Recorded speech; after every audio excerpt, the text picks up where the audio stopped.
రాజులప్పుడు రాఘవుల జేరి పాదములొత్తగా సుగ్రీవుడా కొలువులో కూర్మితో నమ్రుడై కొలువుండగా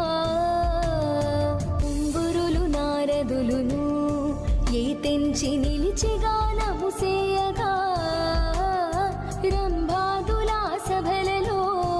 ఎంతో శుభరమ్యముగ నాట్యమాడా సనకాది మౌనీంద్రులు కొలువులో శాస్త్రములు తర్కింపగా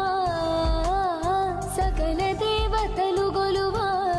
ఉదయాన పుష్పవర్షము కురిసెను ప్రభయంత కలయజూచి ఏ తెంచె సంతోషమున జానకి పతి ముఖము చూచి నిలచి వినయమున పట్టు